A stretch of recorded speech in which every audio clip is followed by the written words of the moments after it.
This is the Morning Drive Podcast from Double T 97.3, presented by Cantex Roofing and Construction. I'm Mike Hebert, owner of Cantex Roofing and Construction. Every day is game day, and we'll get it right when it comes to your roofing, construction, windows, and mirrors. Call Cantex Roofing and Construction today. Together, we are one serving you. Drive with Jamie Lent and Jeff McGuire. I'm Chuck Heinz. The Yates Flooring Center chat line is open. Go to WT973.com for that, or the mobile app. Visual Edge IT hotline open too. The mobile app presented by Happy State Bank. Okay. We'll have Red Raider basketball on the air for you tonight. They take on Oral Roberts. I would have told you at the start of the year this was going to be your toughest true home non-conference game. The toughest non-conference game, or one of them. Maybe you've already played it against Villanova, or it could be what's coming up this weekend, maybe. But this Oral Roberts team is 4-4. Jamie, coming in, they come off a couple of wins. They beat Ozark Christian 110-51. They did beat. Is that an SEC team? Yeah. Big Ten. Southeastern Christian Conference. Yes. I have no idea. Dominated the Christians. They did. They beat Tulsa 79-70. Probably, big rival for them. What I would imagine, right? I would imagine. Yeah. I mean, that's one that you want to. That's one that you want to beat if you're Oral Roberts. They did take K-State to overtime, right before the end of November, 88-78. Yeah, no, it is. It is. They also have a win over Texas Southern. They have a loss to the Aggies, Texas A&M. 74-66, which is still a respectable score. Yeah, against a ranked team. Mm-hmm. Yeah, and then their other win was against another Christian team, Mid-America Christian. Okay, so they got they're kind of dominating the Christians right now. Okay, so they beat them 74-69, and then they lost to UT Arlington to open up the season a month ago, 75-71 on November the 6th. So they have five guys in double figures, led by Isaac McBride, who averages 20 a ball game. He gets to the free throw quite a bit. He's already 39 of 44. Bear in mind they've just played 8 games, so he's 5 makes a game roughly. Just a good number. Yeah, it's not bad. And then their leading field 3-point shooter is Deshang Weaver. He's number 14. Deshang, D-E, capital S-H-A-N-G, Deshang. He is a 38% 3-point shooter, so that'd be one you'll have to kind of watch for. They average 10 threes made a game. Okay. So that my guess would be that probably going to come and run out and try to make some. Tech's making 8 threes a game right now. Coming into tonight's game, and really, I think tonight is you're really your first full game without Devin Cambridge, and your first. Okay, Coach McCaslin's talked about this a little bit. How they're going to make adjustments, and that'll probably be over the next couple of games in terms of just trying to feel out how that's going to work, kind of moving forward. Yeah, I would assume so. Maybe he runs something out there tonight that he likes and feels like.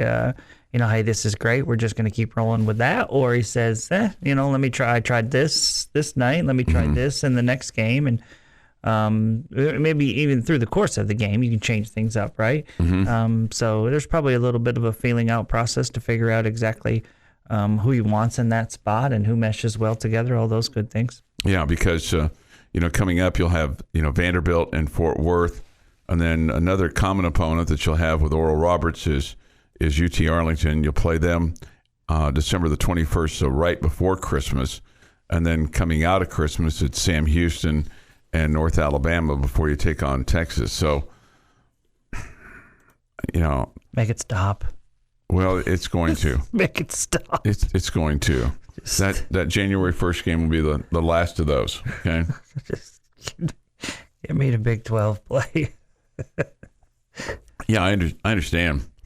I understand. And Vanderbilt, by the way, is 4-5. Yeah, so it's not like they're this SEC bastion of power either. No, I would not say that. So you look at your team, and at this point, Cambridge had started all 8 games. Prior to tonight will be his first miss, and of course he's gone for the year because of the knee injury. So you got to figure out how to, make your adjustments and who's going to the old next man up, kind of deal, and see who that's going to be, and kind of go from there. So, how would you assess things so far with this basketball team? Is it better? Are you better than what you thought you were going to be? Are you kind of meshing? Does it feel like you're starting to understand kind of who this team is a little bit, or you still have a lot of question marks? Well, I think you had to tap the brakes, right? I think I would have told you before Devin Cambridge got hurt that I think they were trending in the directions of being a little bit better than I thought they were going to be. Not significantly. I didn't think they were going to be terrible, but I thought they'd be a bubble team, and it felt like they were coming off the bubble. But I feel like you have to tap the brakes on that and start over. Yeah. What are you without Devin Cambridge? I thought he was a key cog. I thought he was an important piece to this team. He gave you a lot of toughness on the inside, did a lot of things well. Okay. Even though he's not your fancy, flashy, leading scorer who's, got all the handles and all the moves and all that good stuff. He gave you a lot of toughness. He was a solid passer. He rebounded well. He changed and challenged shots.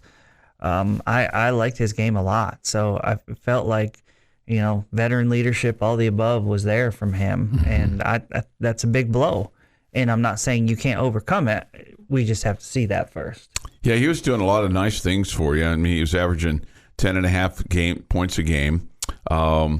He had 9 assists already, 5 steals and 7 block shots. And he was 25 of 36 from the free throw line. Was not a good 3-point shooter, at least hasn't been. 1 of 11. But no, that's not good. Still though, he was driving, and he was shooting at about a 53% clip from the field. So it was getting a lot of points in the paint. Yeah, and offensive rebounds, and just kind of cleaning up the mess, and kind of a dirty work guy. Didn't have to run plays for him, just find himself in the right spot. And yeah, I thought his game was really good and really worked well in Coach McCaslin's system. So it was a big loss to lose him. So I guess maybe since you have this loss of him, having these games like Oral Roberts and Vanderbilt and UT Arlington, and they're important, et cetera, et cetera, et You're cetera. glad you got 2 or 3 of them before you get to Big 12 play to kind of reassess things and figure things out. Absolutely. Yeah. So on one hand, the fan in me that wants to be entertained by good basketball is not super glad we have them, but being smart as a fan, you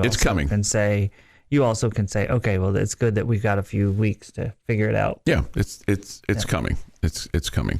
6:23. So we'll have basketball on the air for you tonight at 7, and then the tip is at 8 from United Supermarkets Arena. Now, if you want to get there early tonight and enjoy the popcorn and the cold beer, or a hot dog, or something along those lines, then by all means, go and enjoy and be a connoisseur of foods. Go from concession stand to concession stand, sample the barbecue or a burger or a hot dog or a slice or the chicken strips, or you have a tummy ache by the time you get to the tip off. But that's a bad deal. You would feel pretty good. And just a reminder for those of you that, because it's been kind of sparse, and I don't know what the crowd's going to be like tonight. It's not like it's going to be lining up there hours before the ball game to get your seat.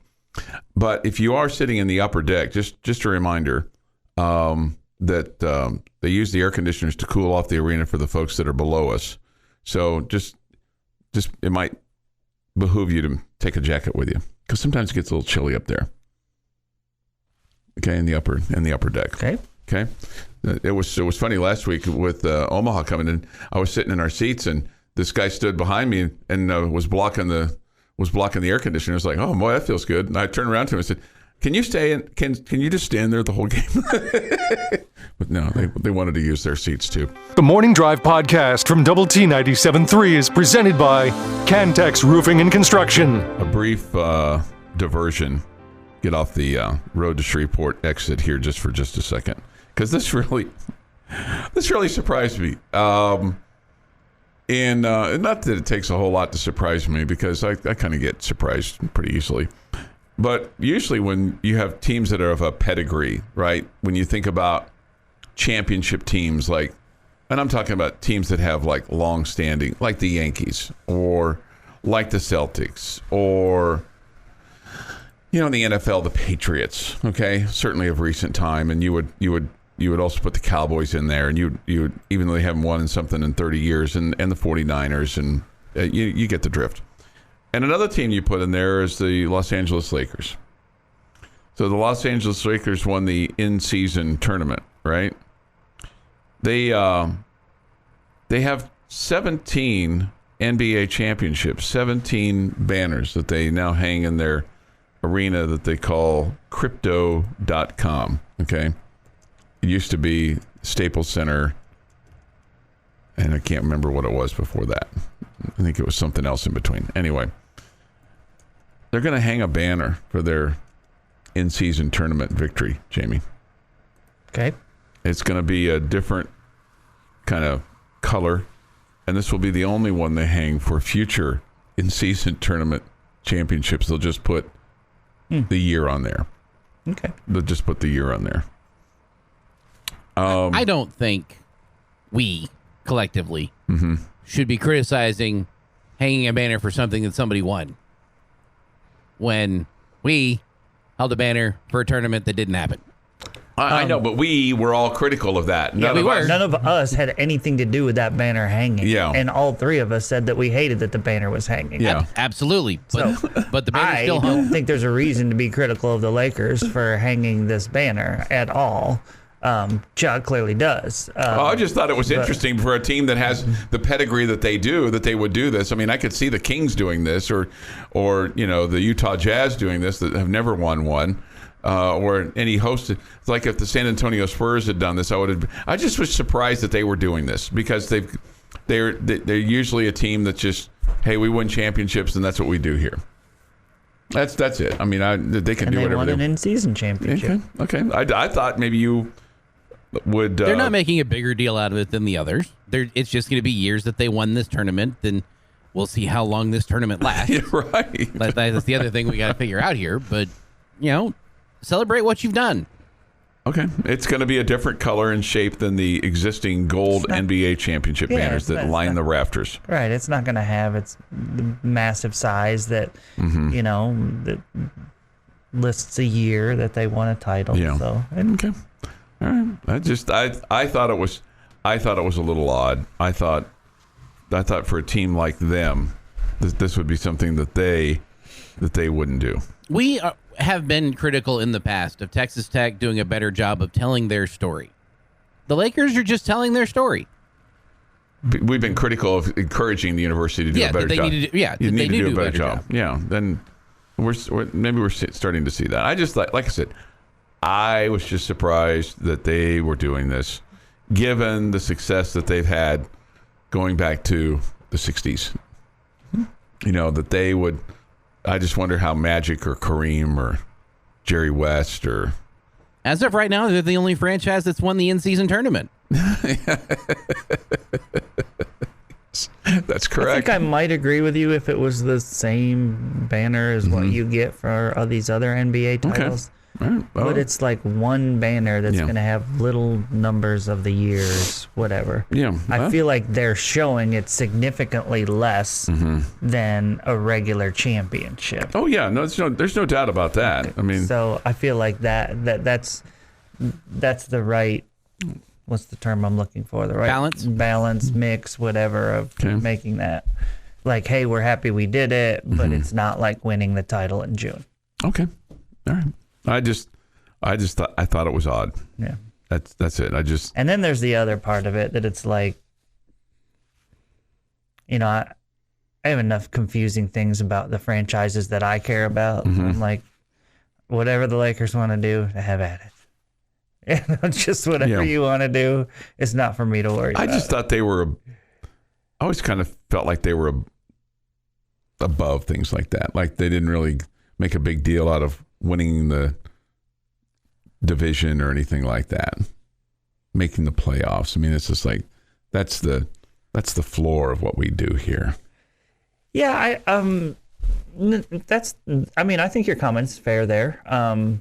Some franchises make a much bigger deal out of winning a division title in baseball than others, or maybe that's the same way in the NFL or the NBA. But that being said, I mean, obviously we're not diehard NBA guys, so we don't really get it.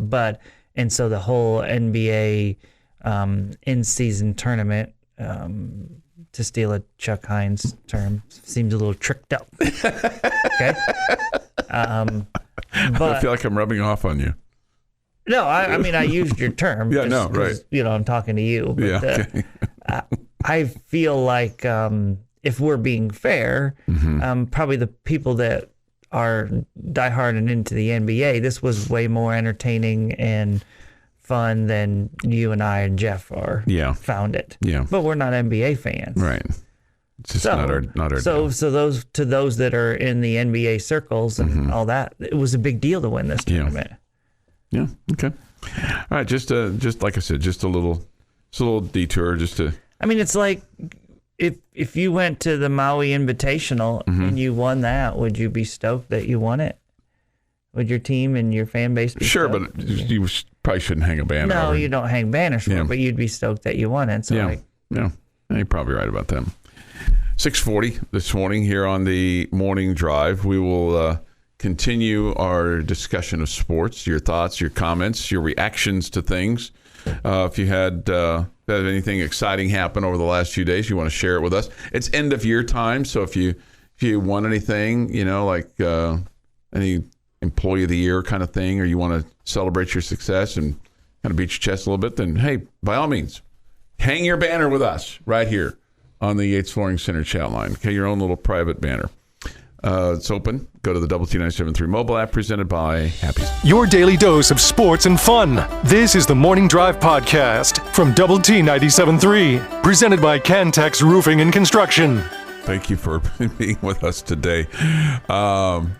We have some banner talk going on the Yates Flooring Center chat line in reference to the Lakers hanging a banner for the in-season tournament. Somebody says this, FYI, the Rangers have a banner for the wild card game of 2012. Orioles 5, Rangers 1. That's a playoff appearance. Yeah, I know. That's an NCAA tournament berth. I know. But that's a College World Series 0-2 on the. I don't know that I would have put the score of the game up there, though. I don't think the score is on that banner. Well, I don't know. This person says, I don't know. I have not seen a picture of it. And then somebody else talks about. You know what else the Rangers have? They now have a World Series title. Not yet. They have the title. They don't have the banner yet. That flag will fly forever. We all know that.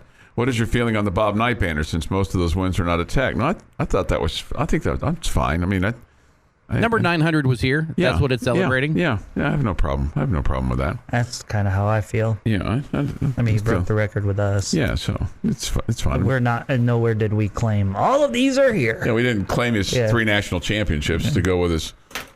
All that kind of stuff. So anyway, Joey McGuire is the head football coach for Texas Tech, and it's a balancing act right now for his team with recruiting and the portal and by the way, the Independence Bowl, and they've moved out of their building into the west side at Jones Stadium, and he talks about all that act for him. We don't sleep.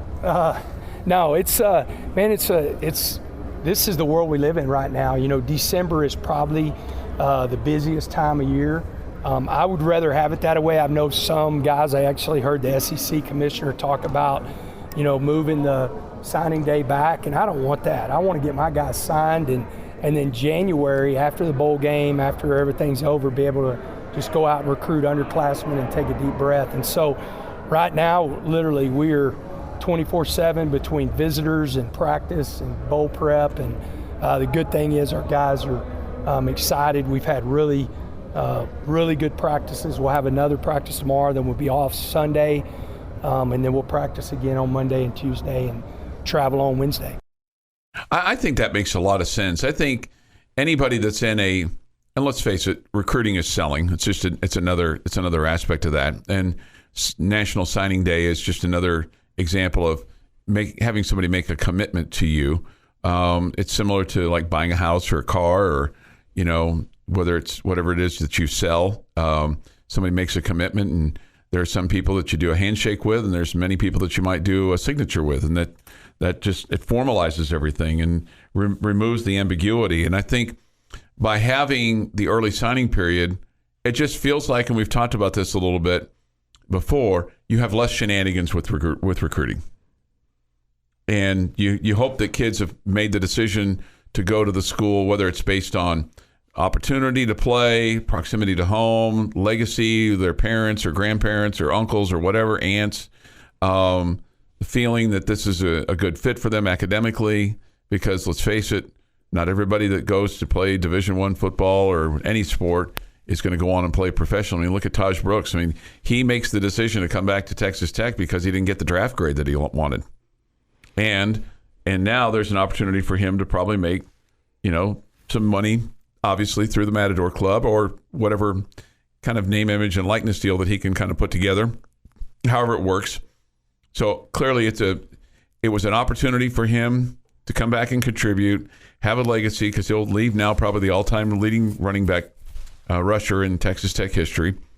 And there's an asterisk that goes with that if you want. And then he has a chance to make some money as well. What's the asterisk? Well, the asterisk is it'll take him longer to do it than it took Byron Hanspard or Bam Morris or anything along those lines, because he's getting his COVID year. I think Byron Hanspard is the leading rusher in Texas Tech history, and I think Byron did it in 3 years. 3, yes, yeah. 3. So again, but that was his choice. But when you just play 4, there's no asterisk. Yeah, but you get they're not going to put an asterisk on it. But we all know it's different with guys having 5 years. Yeah, I mean, there's going to be a lot of records set, and not just Texas Tech, at a lot of different schools in a lot of different sports because of the COVID year. Oh, I don't know. I think the transfer portal is going to solve some of those problems. So it's an evening out then. Well, kind of a thinning of the herd, so to speak. Yeah, a balancing act of the people who are getting the 19th year that are at 17 schools. You can't rack up all those years in one school anymore. I heard Snead on 100.7 The Score yesterday suggesting that maybe in the future you would have 6 years to play 5 instead of, 5 to play 4. 4, right. How do you feel about that? I think Snead's hitting the... Sniffing the glue? Yeah. Okay. I don't like his idea at all. No, I don't either. I do 5 to play 4, it seems to be. 4 years of college seems to be enough. Eligibility. Yeah, that seems to be enough. And so they've moved out of the football training facility. They're in the west side. So now if you drive by Jones Stadium, you see all those windows open over there. Well, it's because there's people working. The shades that are open now on the west side. That's filled with people that are working, not just sipping cocktails and, eating, fancy rolls and stuff like that. They're up there working. Or, and just hear me out on this one, somebody just didn't put the blinds down before they left. No, those gets warm over there on that west side, especially in the morning. With It's the morning 32 sun. degrees. I think they might welcome some warmth. The morning sun. Here is one last thing from Coach McGuire. His targeting in terms of who they're looking for in the transfer portal. With us coming in, even before anybody left, our expectations, we were going to sign 3 offensive linemen. We were going to sign 2 tight ends. We wanted 1 receiver. And then on the other side of the ball, we wanted a defensive tackle. We wanted a corner, like a true cover corner, because we're fixing to lose 2 older guys. We want to try to stay 4 in that room that we know can go play right now. And then best available. Like now you start looking at, well, this kid's really good. We always are going to look at somebody that can hit the quarterback as an edge guy. So you kind of go back and forth with that. But coming in, that was kind of our expectations, that we knew this is what we were going to lose. This is what we knew we were coming in with, and that's how we're going to sign the class. Sounds like a Santa Claus wish list, doesn't it? Yeah, sure does. This is what we want, and you hope. Interesting, only one wide receiver. Yeah. So maybe. So that says they have confidence in the guys that they have coming back. They have confidence in the redshirting guys, and then of course the guys you have coming in that you signed in this class. Mm-hmm.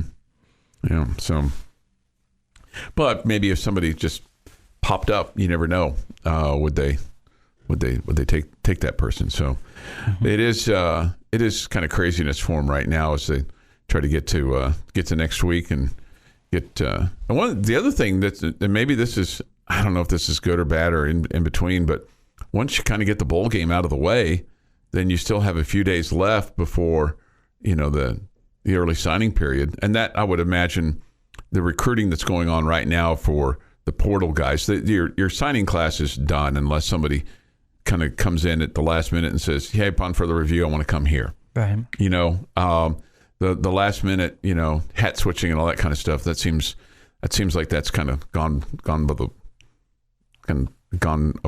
away, which I think we're all grateful for. And I'm not saying that there's not some hard selling that's going on at the very end. Guys that are leaning one way. There's still some of those guys out there that want to have make a big to-do about it. Yeah.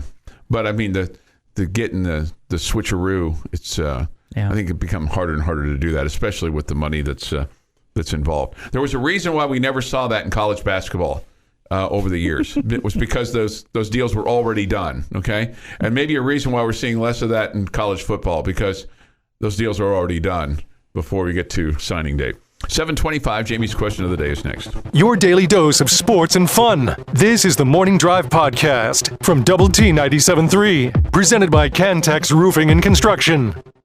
Time now for Jamie's question of the day on Lubbock Sports Station, Double T 97.3. All right, there's one answer and I'm taking off the books. Okay. Probably the best answer, the most obvious answer. A win. A win. What would make you the most happy to see in Shreveport on Saturday at the bowl game? It's interesting. It's interesting that you asked this question, because I was going to ask you a question that's kind of similar to this.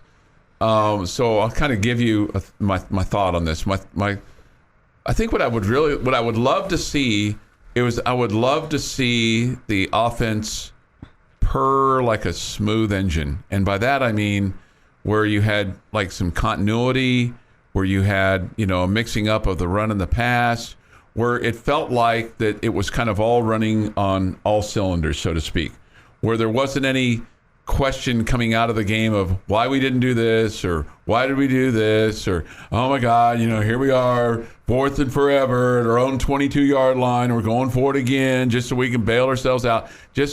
I'd like to see the offense like smooth, like purr, just like a smooth engine. That's what I'd like to see. Okay. I like Chuck's answer a lot. My first answer was going to be offensive execution, where you're just firing on all cylinders. Like, your receivers are making the right cuts, and your quarterback is reading where they're reading the defense better, and you get the things fixed that it felt like you haven't gotten going at all this year. But since Chuck already said all of that, I want a big man touchdown.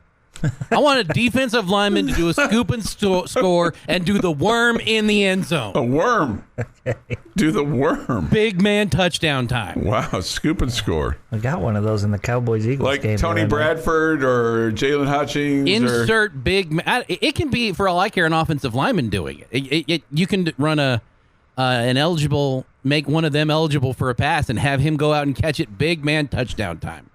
Let's have some fun in the bowl game. Since, Jamie won't let me say it win. Okay, I'm going to be more specific than what Chuck was. Mm-hmm. Obviously, execution on the offensive side factors into this. I want to see Baron Morton kill it.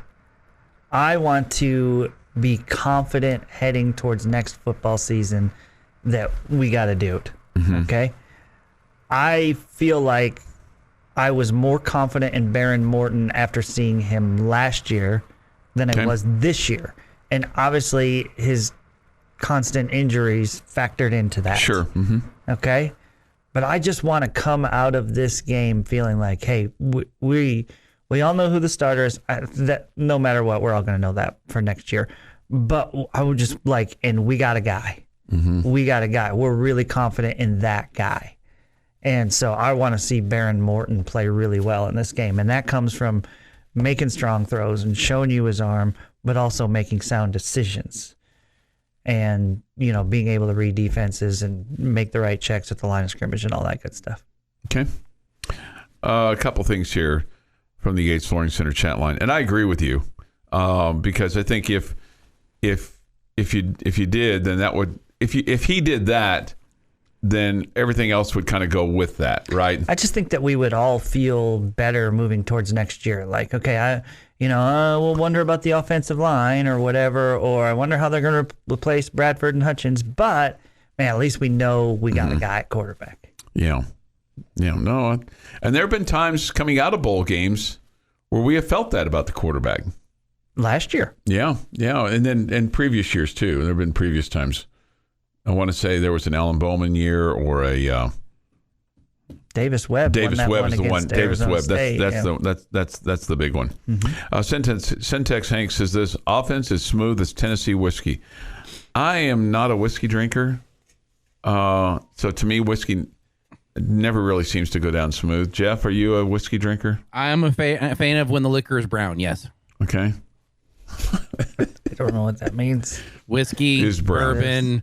I mean, brandy. We can go through the list of all of the brown liquors. Is that what Choice accidentally poured on his mashed potatoes last night? No, that was a vinaigrette. That's not whiskey. Did he really?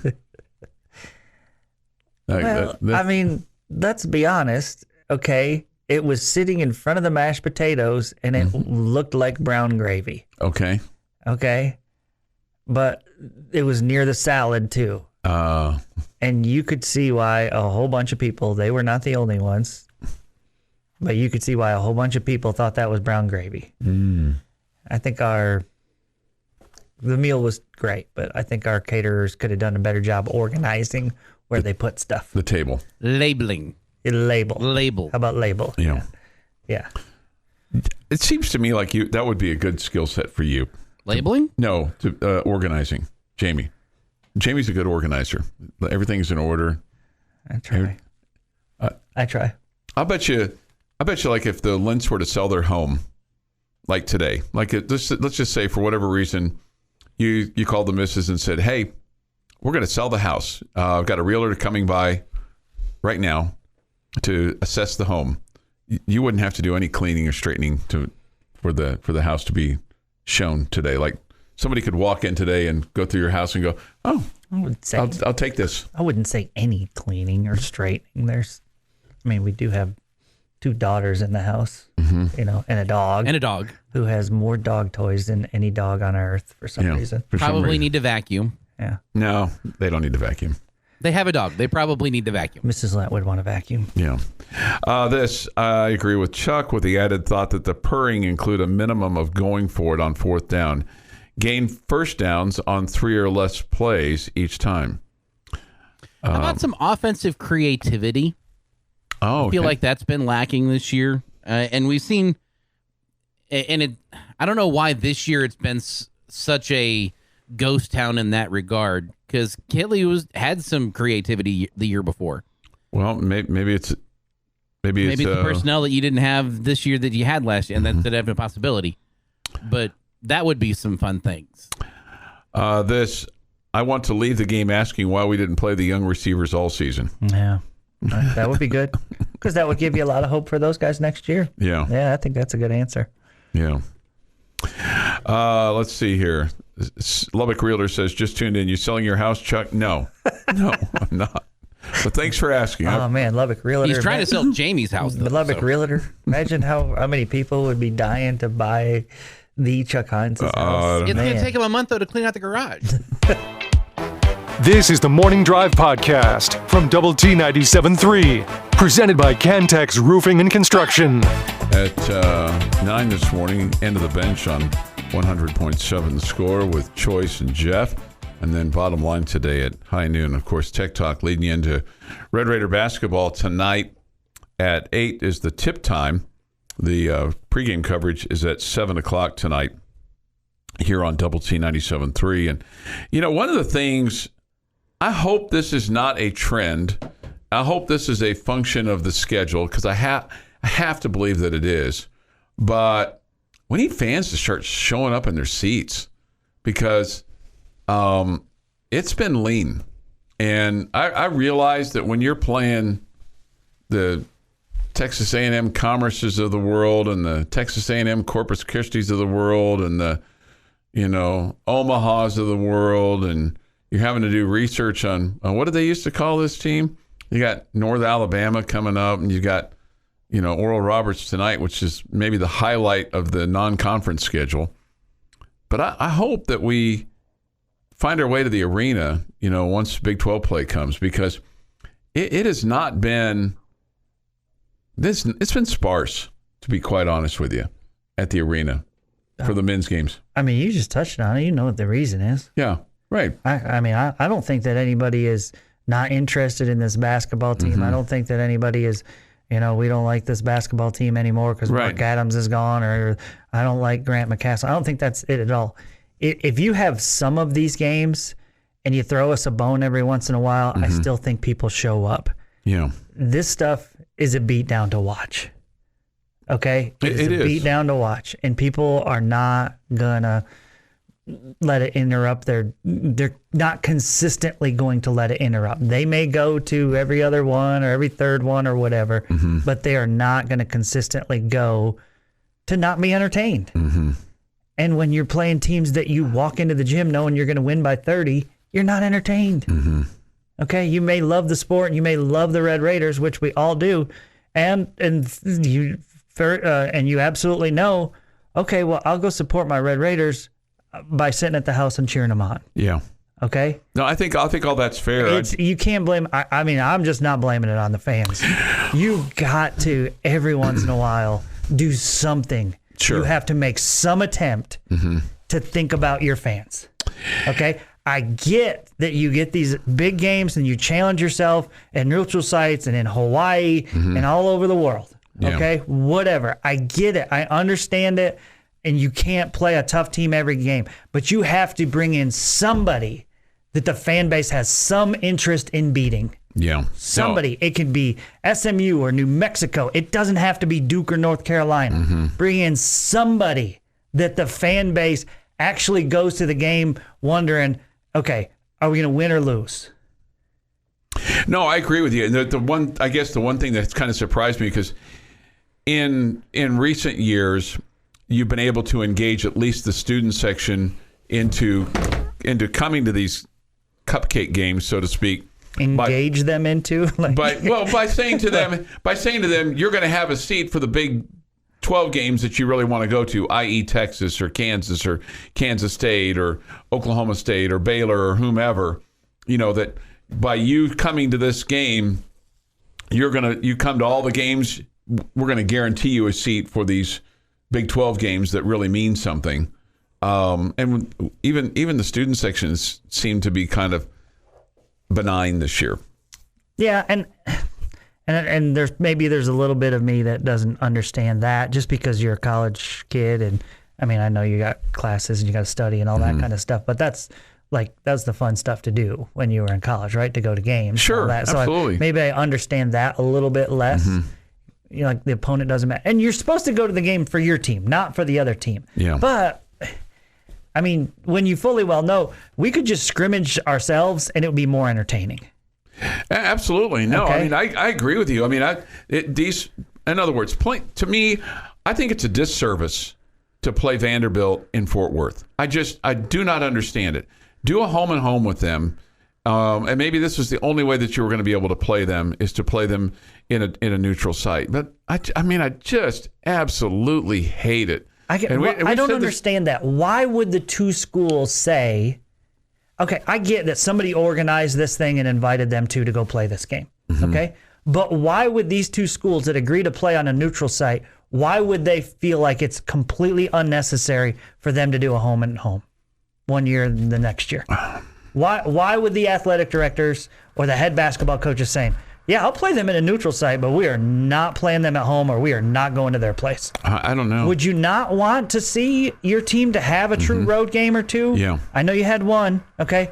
Would you not want to see your team play a true road game before conference play? I sure would. Okay. Would you not want to challenge yourself a little bit more? Again, Vanderbilt's below 500. It's not like they're, They're not going to challenge Kentucky. Right. I don't get it. Here- you have to do some in this world of like in all these universities and these teams, professional teams across the country. We got to do something to get our fans engaged. We got to get them into, they can watch it at home. They can get it on their phone. They can do all of these things. Okay, you know how you get them to come? Have a compelling game. Make it entertaining. Yeah, have a compelling game. Make it entertaining. Well, here's the other thing too is we talk about nobody wants to do a home and home. Well, hey, how about doing a home and home in the same season? I mean, we do this all the time in the Big 12. Now, it's changing this year. You won't have a home and away with everybody because you'll have certain teams that you'll have, an away game and a home game with, and some just away and some just home. But why couldn't you go to somebody that's, whether it's a Power 5 or a mid-major and say, hey, we want to play in a home and home. We'll play you November 6th and we'll play you December 6th. How different is that from the Big 12 when we see sometimes where you would go, less than 10 days from playing the same team twice? Why couldn't you do that? Yeah, I don't know. I'm not asking every game to be a challenge. You can't ask them, the fans, 6 or 7 times over this 2-month stretch to go to a game you fully expect to win by 30 and wonder, why are our fans not showing up to all of these games? Why are they leaving with at the under 4? Yeah, why are these fans not showing? It's because they know the outcome before you go. Yeah. Somebody says this, how how many recruits live in the Dallas area? I'm aware. I'm aware. And everybody recruits there. Everybody. Yes, I have no problem with them going playing neutral site games. I just don't understand why we can't schedule anybody. Yeah, throw us a bone. Not 5 of them, just one. Just one. I want more than one, okay? But I'd start with one, and I don't like the neutral site games. I don't like them. I've stood on that soapbox for a number of years now. And it's easier to get good quality competition in a neutral site game. So, again, I'm not completely against neutral site games. Yeah. I'm just saying, do something. You know who I feel bad for? I feel bad for the guy in the ticket that runs the ticket office. I feel bad for the people in the marketing department. They're like, hey, ticket office, why are you guys not selling more tickets to the basketball game? Well, they have sold them. They just can't get anybody to come. Well, because we're playing Oklahoma or Omaha Commerce. We played every Commerce Christian, non-dom school that we can. It's like, give me a product to sell. Again, they've sold all the seats. I mean, I tried. There's plenty of individual seats. Oh, that not are not good ones. Okay, still no, I'm serious because I tried to those upgrade. Will sell during Big 12 play. I'm just the not good ones that you speak of. I'm just telling you, the lower bowl is sold out.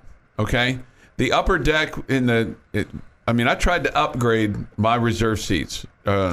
We did upgrade from GA to reserve seats. They're not bad, but we're in the upper deck, and I'm happy with where we are right now. I'm always looking for an upgrade. And the hands that need to be shaking are in the lower deck. That's right. By God, you need me down there. You want me on that concourse. Yeah, I'm not trying to be mad at Texas Tech about it. I know it's the way of the world and everybody's doing it. Right. But don't question why the fans aren't showing up. You know the reason. Yeah. We all know the reason. Right. Quality is everything. This has been the Morning Drive Podcast, presented by Cantex Roofing and Construction. Check out our library of Double T 97.3 podcasts at doublet97.3.com.